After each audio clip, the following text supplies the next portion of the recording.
The wind howled through the dense forest, carrying with it the faint scent of decay. Emma and her friends, Jack and Lily, had been hiking for hours, chasing the thrill of adventure. The sun had long disappeared behind the towering pines, leaving them in near darkness. Their flashlight beams cut through the gloom, revealing twisted roots and gnarled branches. "Are you sure this is the right path?" Lily's voice trembled. Jack shrugged. "The map says there's an old cabin somewhere ahead. It'll be fun to check it out." Emma shivered, not from the cold, but from the eerie silence that surrounded them. The only sounds were their footsteps and the occasional rustle of leaves, though she couldn't shake the feeling that something was following them. After what felt like hours, the trees began to thin, revealing a small clearing. In the center stood a cabin, its wood rotting and windows shattered. A thick layer of moss covered the roof, and the door hung loosely on its hinges. The air around it was suffocating, heavy with a musty, metallic smell. "This place looks abandoned for good reason," Lily whispered, stepping back. Jack laughed nervously.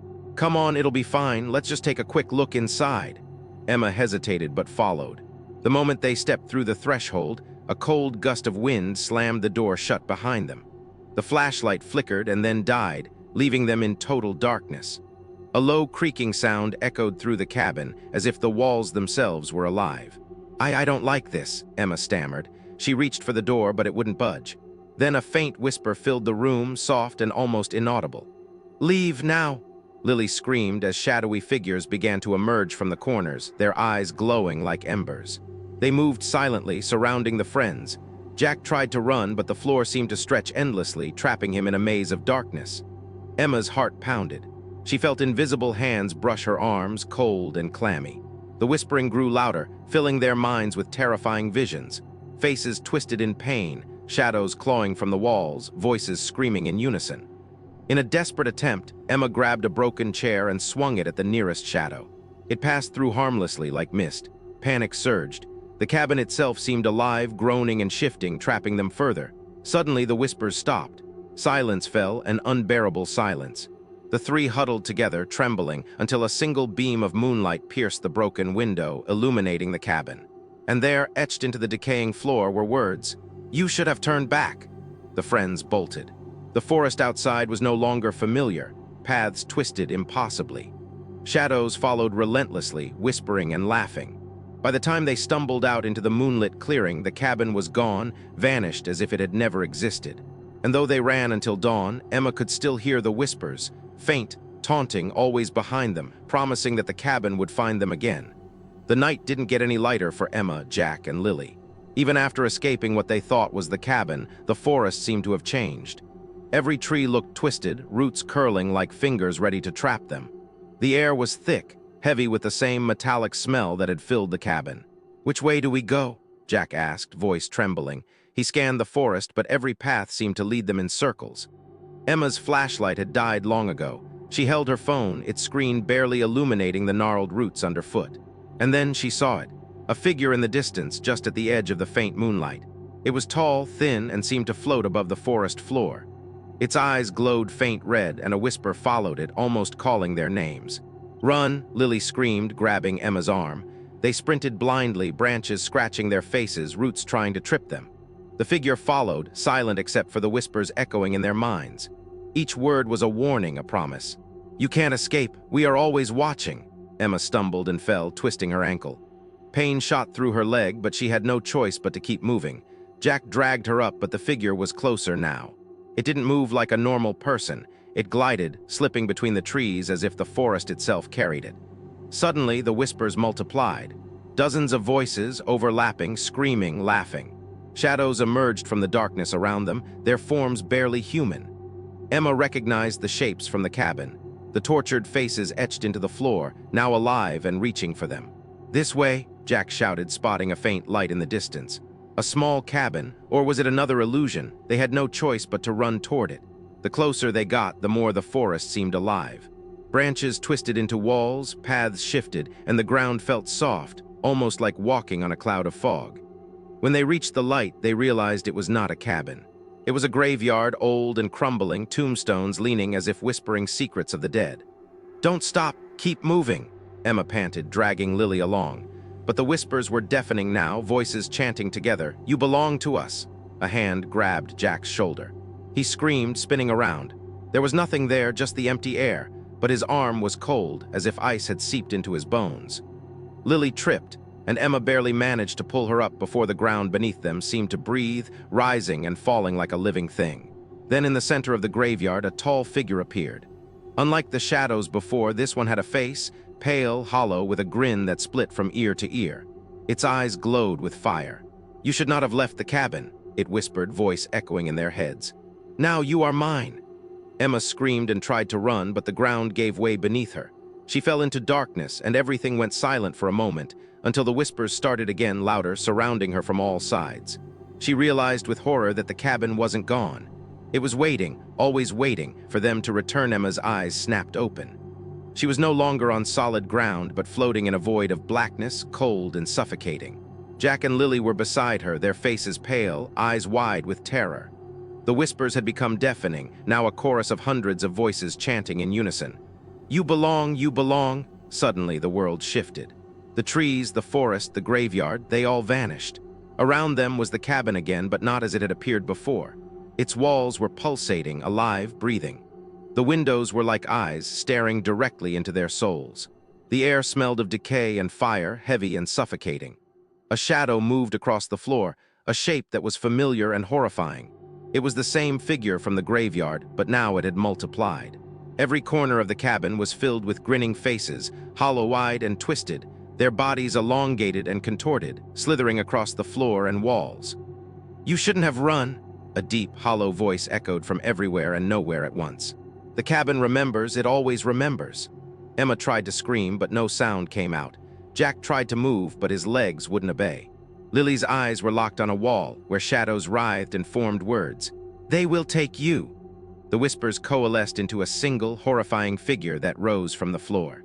Its body was made of shadows, its grin impossibly wide, teeth glinting as if made of glass. It reached for them, and the air itself seemed to resist their movement. Every step forward was like swimming through thick tar. Emma remembered something, the words etched on the cabin floor from before. "You should have turned back."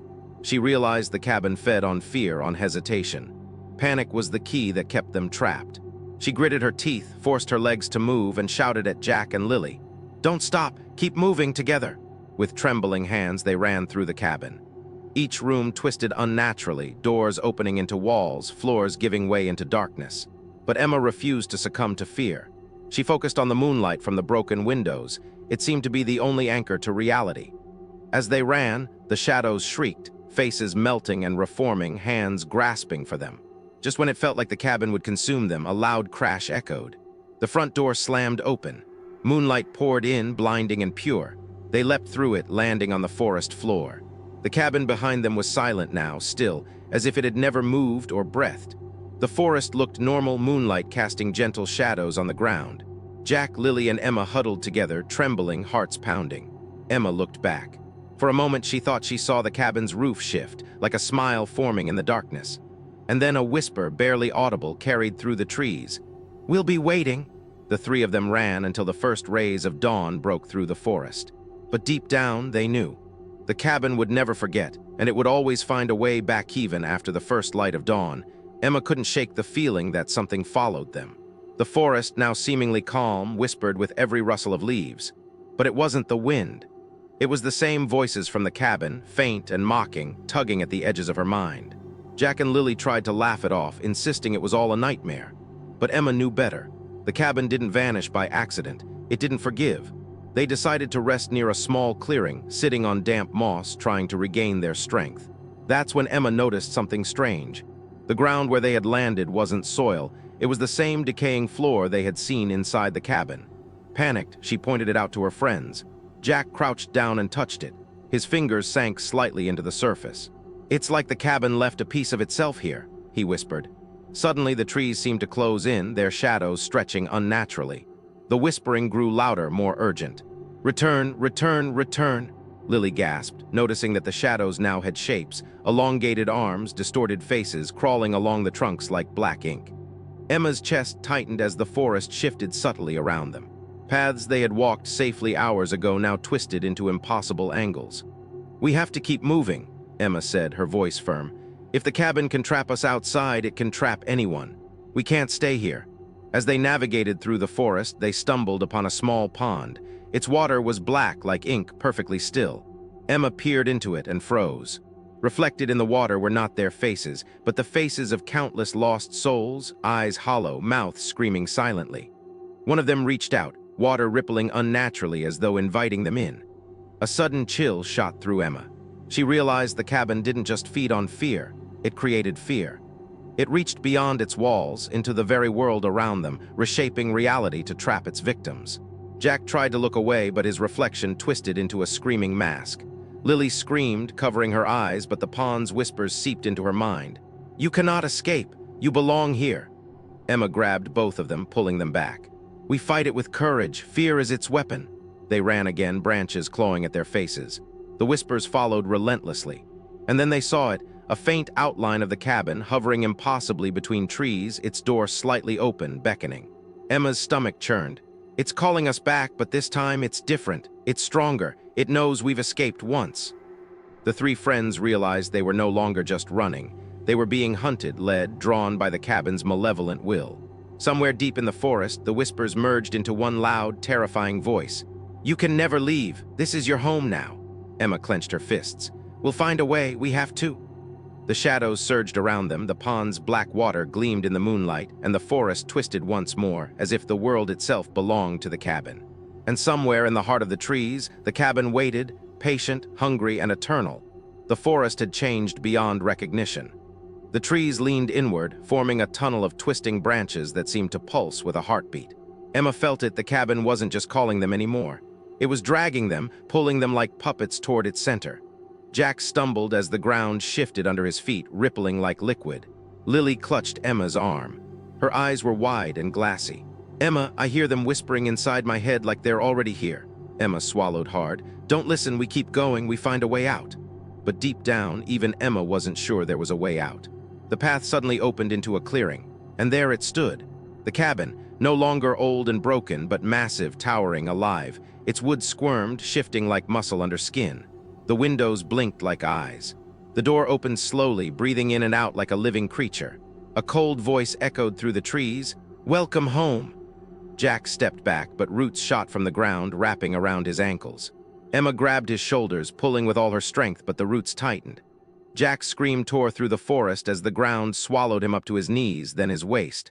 "Emma, don't let go," he cried, tears streaming. Lily joined her, pulling desperately, but the earth opened wider, black, endless, hungry. With a final scream, Jack was yanked down into the darkness. The forest went silent. No birds, no wind, no life. Lily collapsed, sobbing. Emma felt numb, hollow, but the cabin smiled. The door widened. "Two remain." Shadows crawled from the ground, swirling around Lily. She dropped her flashlight, backing away. "Emma, something's touching me." Before Emma could reach her, the shadows lifted Lily into the air, twisting around her limbs like black smoke. Lily's scream echoed as her body vanished into the darkness, pulled straight into the cabin's walls as if absorbed. Emma froze. She was alone. The forest whispered her name. "Emma, Emma, Emma," she ran. Branches tore at her clothes, the ground pulsing like a heartbeat beneath her feet. The moonlight flickered like a dying flame. And then she saw it. A narrow opening in the trees, a sliver of normal forest, untouched, quiet. Freedom, she sprinted toward it. The air grew lighter. The sounds faded. She could almost taste hope. Slam. The cabin materialized in front of her, blocking the way. Its door opened wide, revealing an endless corridor of darkness. Emma fell to her knees. "Please, let me go." The whispers softened into a single voice behind her ear. "We already did." Emma turned. There were two Emmas standing behind her. Hollow-eyed, pale, smiling, her own voice echoed from both. "You left, but we never did." The shadows wrapped around her, pulling her back toward the cabin's door. Her last scream echoed through the forest as she was dragged into the darkness. The cabin door shut. The forest became silent again.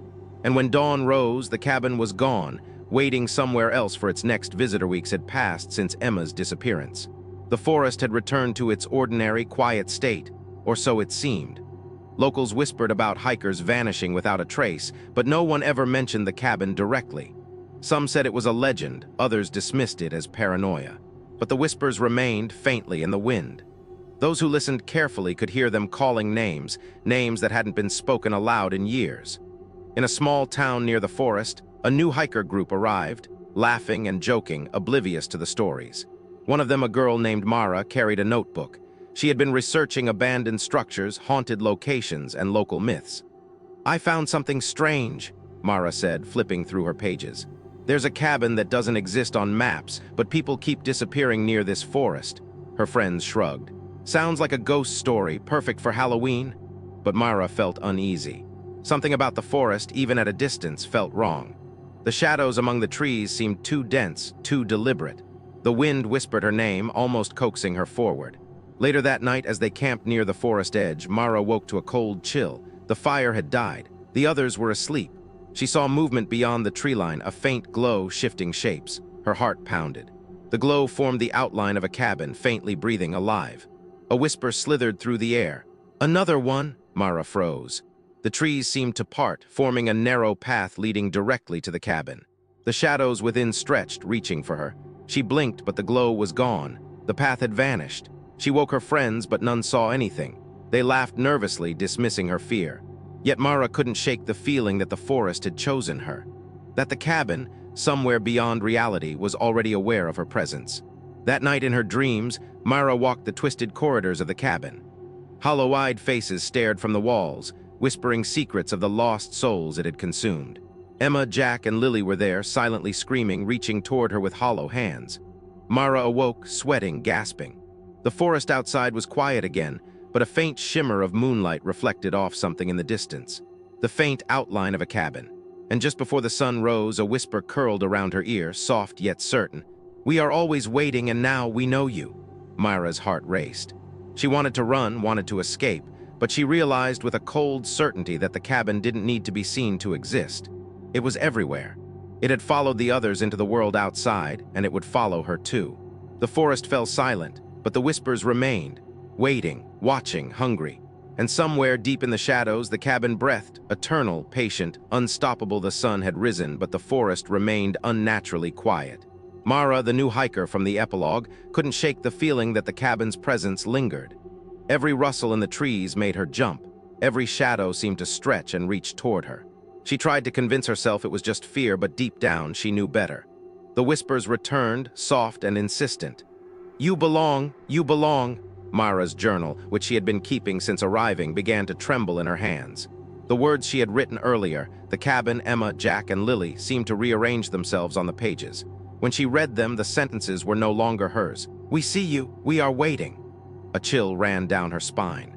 The trees ahead seemed to part slightly, revealing a faint path. Against her better judgment, she felt drawn to it.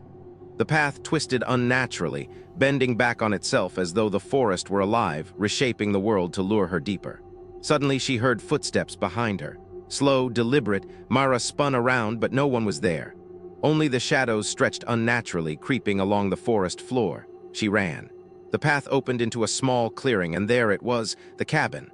Larger now, more imposing than any memory could contain. The wood seemed to pulse, alive, breathing. The windows glimmered with a dim, red light, like the eyes of a predator. The door opened slowly, and whispers flooded her mind. "Come closer, we remember you." Mara froze, but something stronger than fear compelled her to step inside. The moment she crossed the threshold, the world shifted. The cabin's interior had changed. Hallways stretched endlessly, walls twisted, and the floor beneath her seemed soft, alive. Faces of Emma, Jack, and Lily appeared in the walls, silent and hollow, reaching toward her with long, skeletal hands.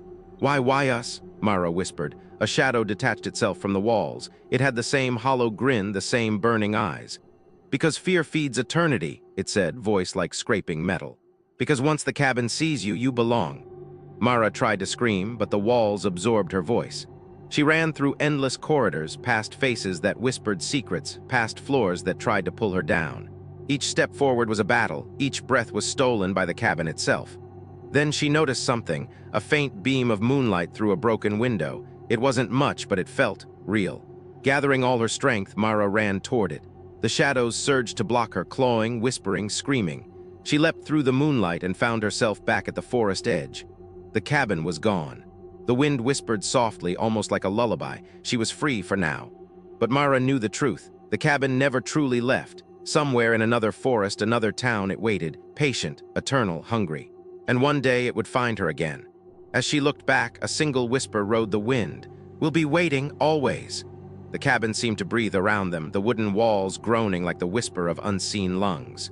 Each step they took on the creaking floorboard sent tremors through the silence, a reminder that they were never alone here. Shadows danced in the corners, flickering as if the weak lanterns themselves were afraid to stay lit. Leela's hands trembled as she tried to steady the light, her pulse racing like a drumbeat echoing in a tomb. "You feel that?" whispered Jason, his voice cracking. The air had grown colder, carrying a metallic scent, sharp and suffocating. It wasn't the wind. Something else had entered, something patient, something that waited.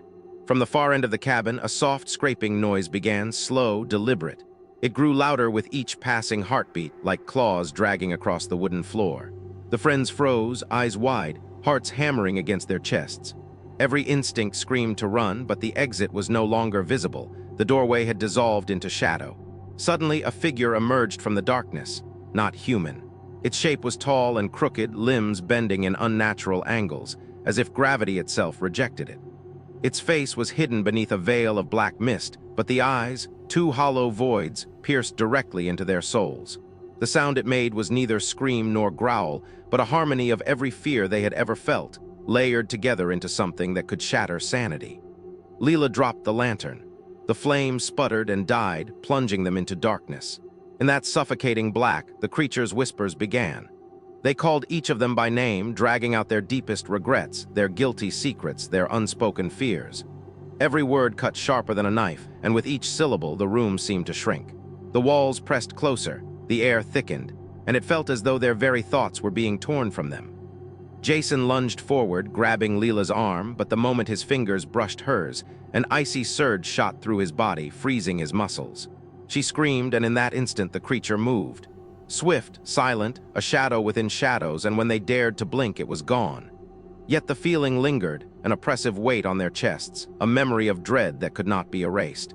They realized the horrifying truth. Leaving the cabin was no longer about escaping the physical space.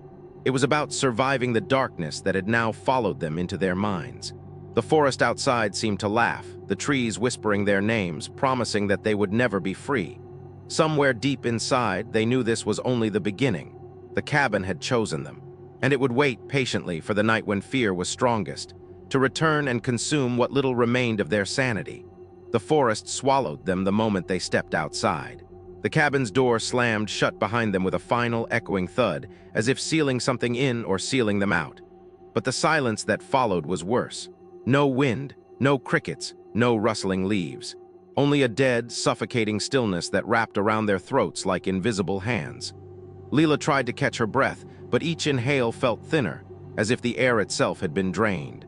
Jason kept glancing back at the cabin, expecting the door to burst open, expecting the creature to follow. But the cabin stood motionless, its windows dark, its shape almost melting into the shadows of the trees. "Where do we go?" Leela whispered. "Anywhere but here," Jason croaked, but darkness had changed the forest. The path they came from no longer existed. Every tree looked identical, tall, twisted, leaning inward as if Lee.